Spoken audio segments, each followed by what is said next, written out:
Welcome to Hope from History, where the ancestors teach yes you can, because yes we did. Addie Banks presents early Black entrepreneurs who have a history and business story to share.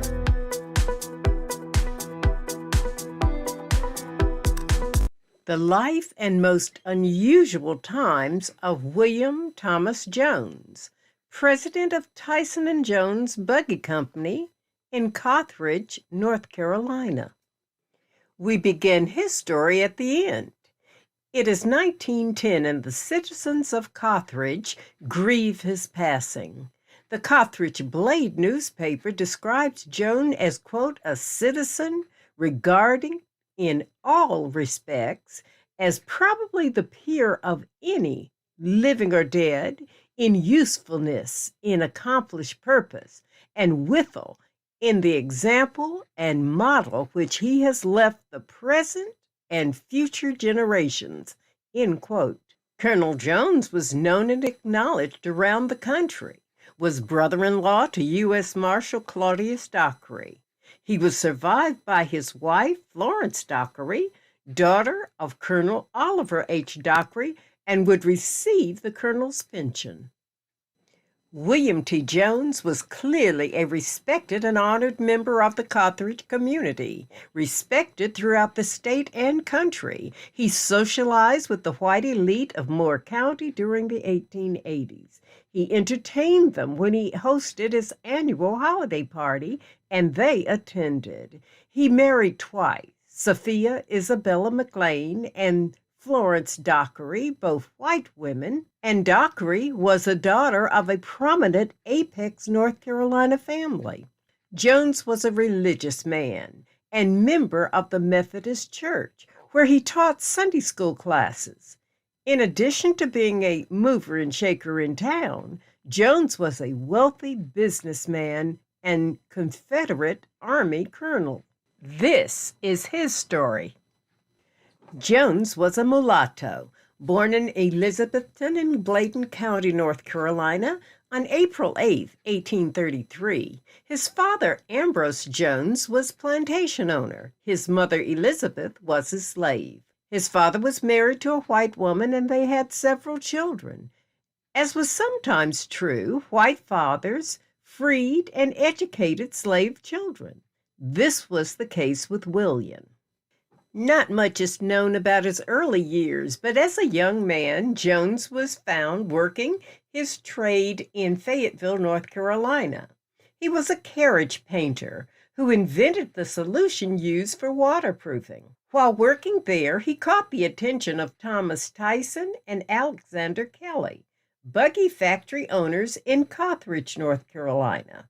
They were so impressed with Jones' work that they invited him to return to Carthage as an employee.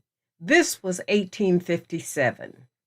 His work record made promotions come quickly. Within 2 years, he was promoted to shop supervisor. Tyson, Kelly, and Company gave Jones entire charge of the vehicle part of their business, his innovations enlarged business and trade. Then, the Civil War. Jones was listed as a 27-year-old mechanic when he enlisted on September 12, 1861 in Moore County after factory production was paused. Like many other workers, Jones volunteered with the 35th North Carolina Regiment to serve in the Confederate Army. This is his war record. Appointed 3rd Lieutenant on September 12, 1861. Present and accounted for during January to May 1862. Reported absent, sick, in October 1862. Promoted to 1st Lieutenant on May 24, 1864.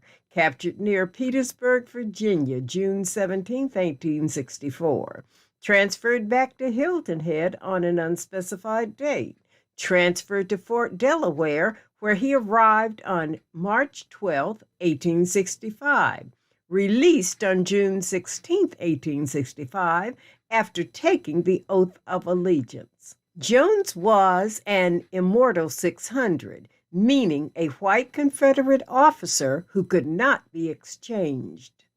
Jones, ever the entrepreneur, even while a prisoner of war, had business on his mind.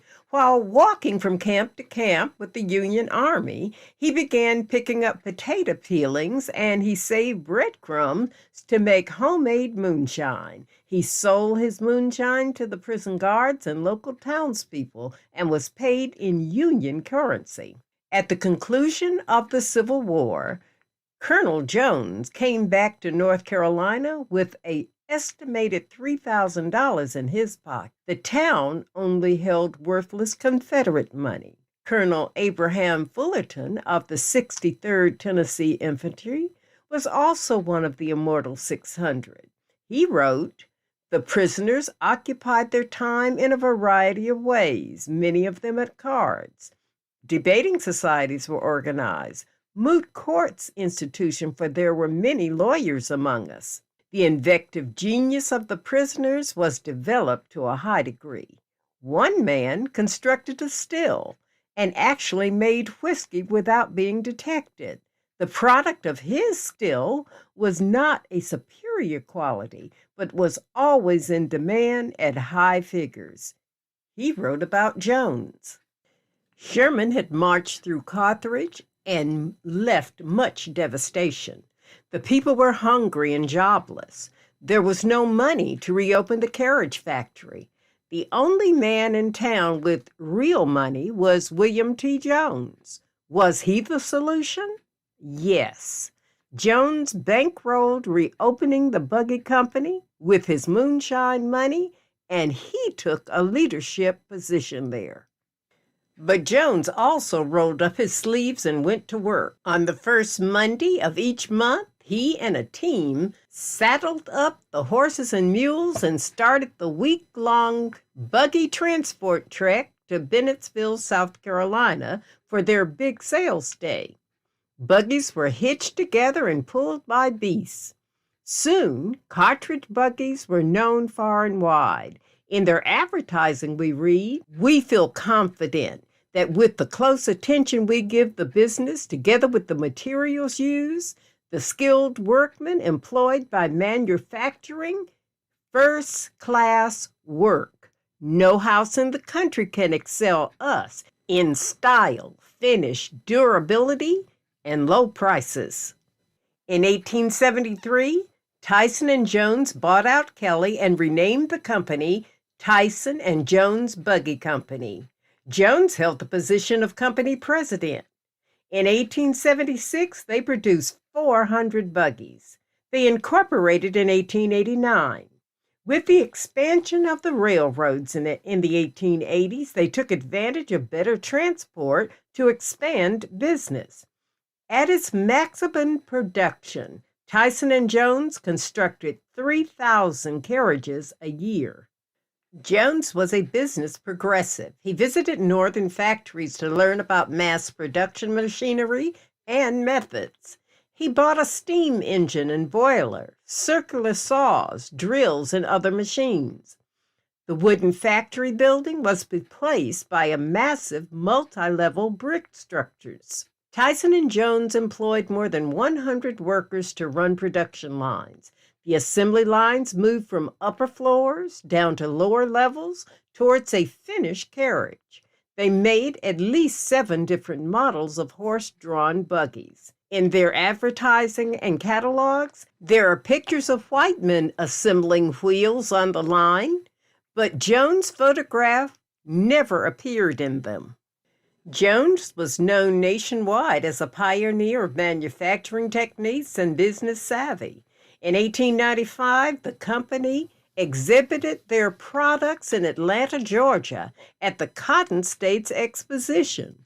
Imagine the work involved in creating a display to be viewed by thousands of international attendees and getting vehicles from North Carolina to Georgia. I wonder if Jones met Booker T. Washington there. This was the exposition where he gave his famous Atlanta Compromise speech. He was likely fair enough to pass as white.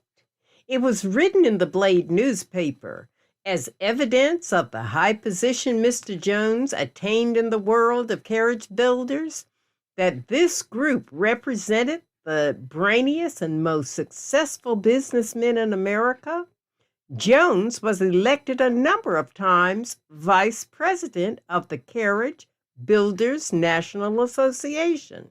The newspaper writes that the fine presence and bearing of Mr. Jones made him a conspicuous figure in any gathering, that there was not a more popular man in the Carriage Builders National Association. For the last 30 years, he has been an active and influential member and is widely known all over the United States. He is listed in the 1872 B&A directory. Jones was a local leader who also sought statewide influence as candidate for office in 1902 as a Republican. A flyer was found that urged voters to support Colonel W.T. Jones of Carthage for the State House, one of the captains of industry of our state. The campaign was unsuccessful. In 1910, Jones and his partner Tyson died of natural causes. One of Jones' disappointments was never having children. He built a large house hoping to fill them with children. Therefore, Tyson's heirs ran the business until 1924, when the car replaced the horse and carriage. Did the people know that Jones was black when marrying white was illegal? Evidence suggests that this was the town's secret. Each year, Carthage celebrates the Buggy Festival, and a town mirror openly proclaims respect for Jones, their black city leader.